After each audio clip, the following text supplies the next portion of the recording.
للأسف الموسيقى والأغاني اتلغت، وده عشان اللي هوريهولك في الفيديو ده بسبب الذكاء الاصطناعي، وعقلك ممكن ما يقدرش يستوعبه.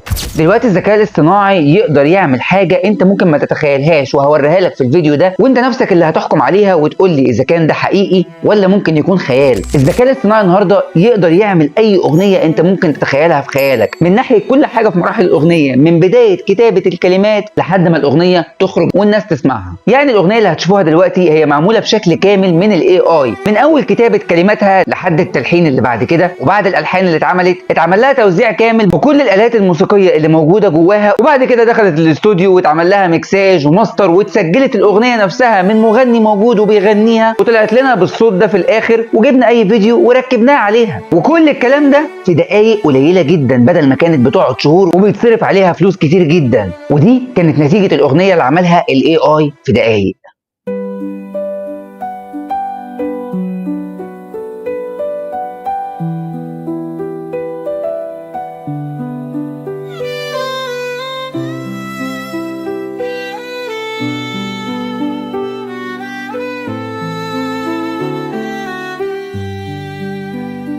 فاكر لما كنا بنجري في الشوارع، ضحكة بريئة وصوتنا كان مسامع، أيام بسيطة قلوبنا فيها نقية، ولا هم يشغلنا، كانت الدنيا هدية.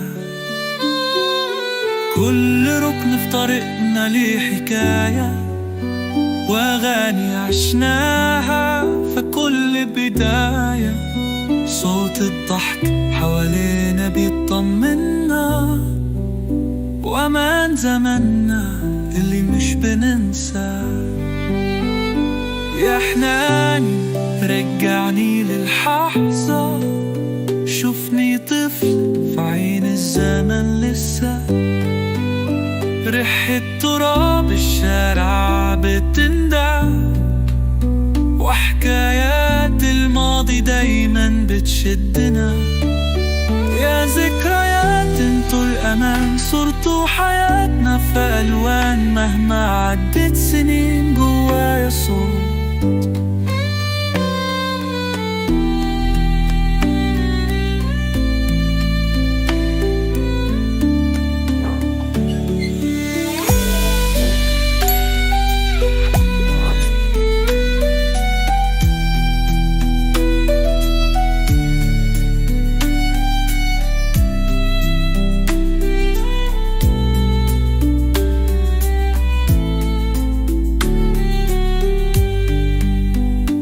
ذكريات انتوا الأمان، صورتوا حياتنا في ألوان، مهما عدت سنين جوايا صوت.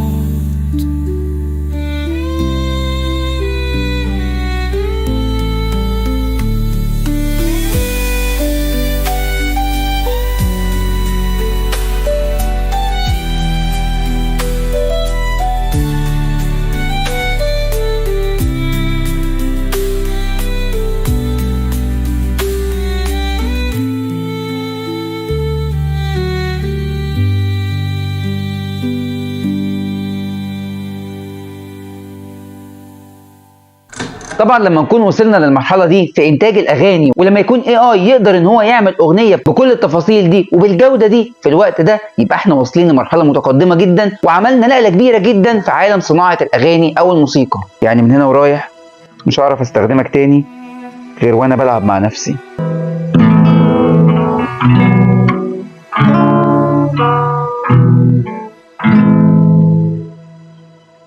للاسف.